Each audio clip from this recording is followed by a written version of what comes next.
está Ramón Garcé con nosotros, que es excombatiente, una historia muy particular. Si yo me voy a acercar un poquitito, llegó a los 18 años a las islas.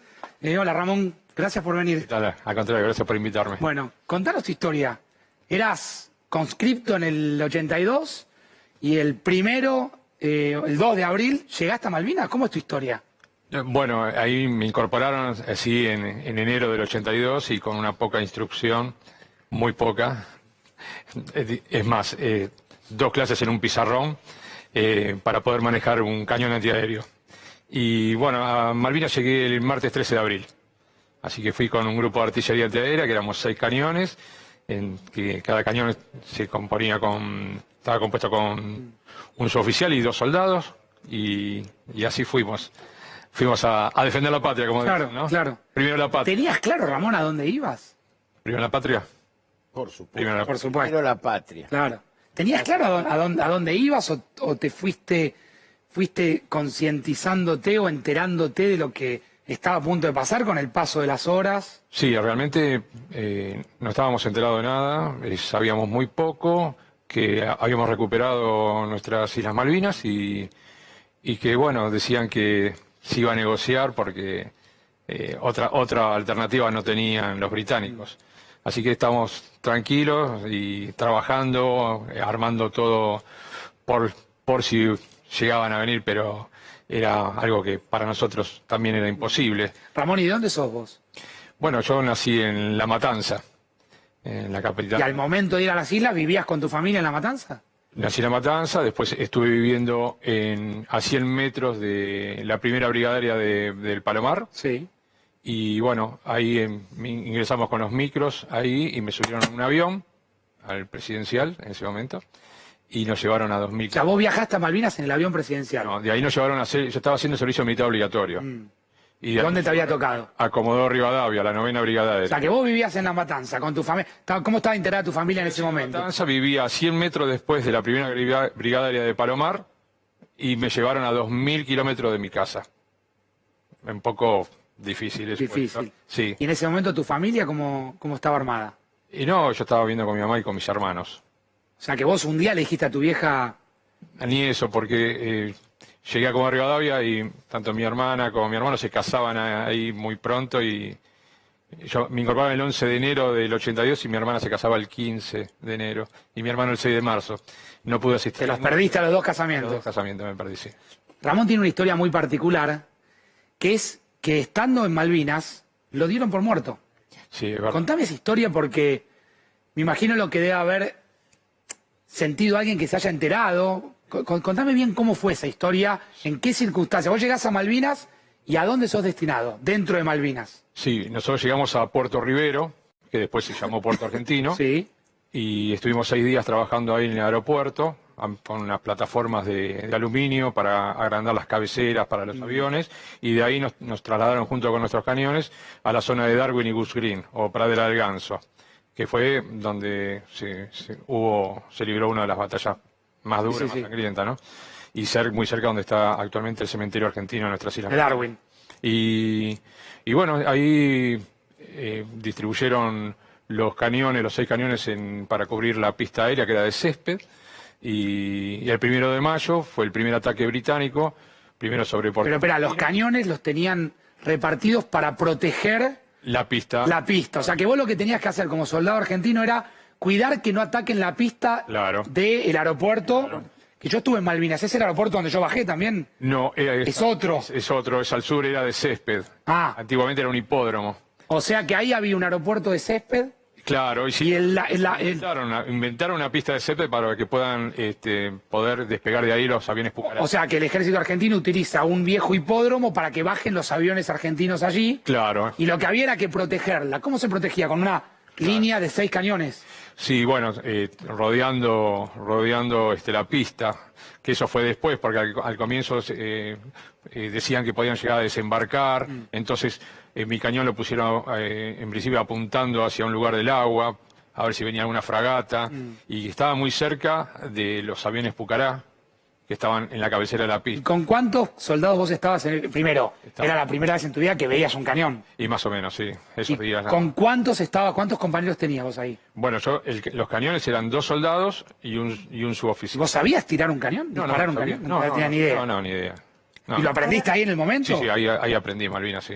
Ahora, no me quedó otra que no te aprender. quedó otra que aprender. Sí, claro. Hubo un momento determinado, ya abro a mis compañeros y charlamos entre todos, pero quiero llegar a ese momento y quiero que después Carolina y Carlos nos metamos un poco con el tratamiento que los medios le dieron en ese momento a Malvinas. Gustavo, ¿vos estuviste en Malvinas varias veces?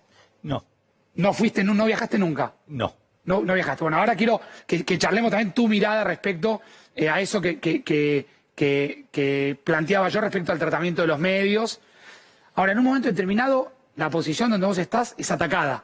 Claro, es atacada, ese 1 de mayo, ingresan 3 Sea Harrier a bombardear la pista para ponerla fuera de servicio y se encontraron con los aviones Pucará de frente, entonces fueron y bombardearon los aviones. Y yo estaba con el cañón atrás de esos aviones, así que ahí explotó todo prácticamente, rompieron todo, volamos todos por el aire y ahí es donde yo caí desmayado, junto con otros que había en el césped, y pensaron que estaba muerto.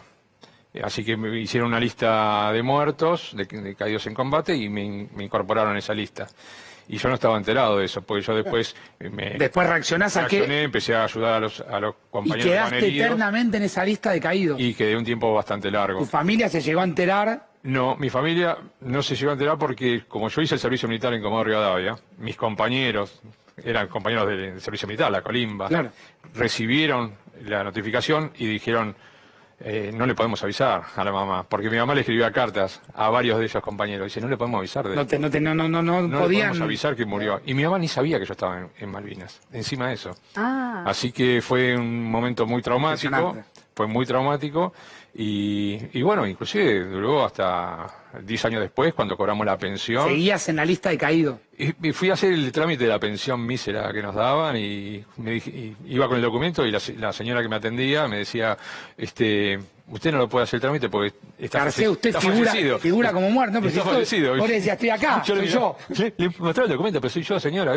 No, usted está fallecido, no puede hacer el trámite. Qué increíble, ¿no? Así que bueno, ese fue un momento muy traumático. ¿Cuántas similitudes, no, de esta guerra y de cómo se preparaban, digamos, los soldados para ir a la guerra con esta pandemia y cómo se han preparado para enfrentar algo que era inesperado, preparando lugares y preparando personal justamente para enfrentar lo que es una guerra, en este caso? Sí, en el caso de los soldados fue la clase 63, que éramos los más jovencitos, bueno, no estábamos preparados realmente. Después me tocó utilizar el cañón antiaéreo, porque en un bombardeo naval que fue el 21 de mayo fue muy terrible, tuvimos que salir de nuestros cañones en medio del campo, replegarnos 2 kilómetros hacia el pueblo, y después cuando volvimos a tomar posiciones por si entraban los aviones enemigos, el suboficial que estaba a cargo del cañón no volvió, se asustó, así Quédate ahí, me hice Ramón. cargo del Quédate cañón. ahí que en breve hacemos, obviamente, abro el juego para que charlemos. Lo quiero escuchar a Campolongo, lo quiero escuchar obviamente a Gustavo Sierra. Es un día muy especial y hay que afrontarlo, y hay que transitarlo, y hay que obviamente transitarlo en el marco de la reflexión, del compromiso que todo el país tiene para estos héroes, para los que volvieron y para los que no volvieron también. yo te escuchaba cómo hacías una descripción de los lugares de donde saliste, a dónde llegaste, cómo estuviste peleando. Y sé leyendo tu historia que dejaste, además de la posibilidad de ver la felicidad de tu familia, no un casamiento, etcétera, dejaste la posibilidad de participar de la selección juvenil de vóley, dejaste muchas cosas. Pero además yo quiero saber qué sentías vos cuando te dijeron el enemigo está ahí y tenés que ir a combatir, porque eras un chico de 18 años. ¿Qué se decían entre ustedes? Porque eran muchos chicos. Uno ahora que tiene 50 y pico de años, no se da cuenta de lo joven que eran. Claro, sí, realmente nosotros, hasta que no ocurrió el primer ataque aéreo del 1 de mayo, estábamos tranquilos, charlando, haciendo cosas típicas de preparar el cañón, de la comida, de los ranchos, las carpas.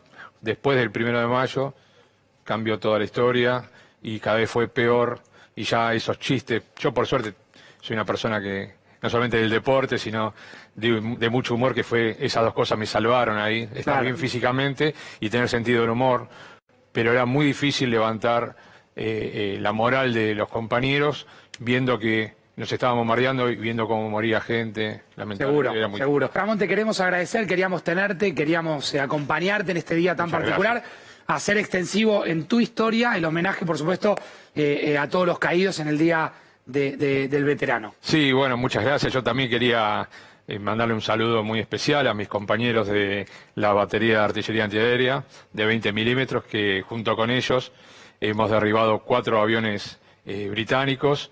Uno todavía está en disputa y de los cuales uno era el comandante más importante que tenía la fuerza británica, que me tocó derribarlo. Se llama Bob Evenson. Y bueno, entonces es un saludo y un homenaje Seguro. a mis compañeros de combate. Por supuesto, y el homenaje es de todos nosotros. Un placer conocerte, Ramón.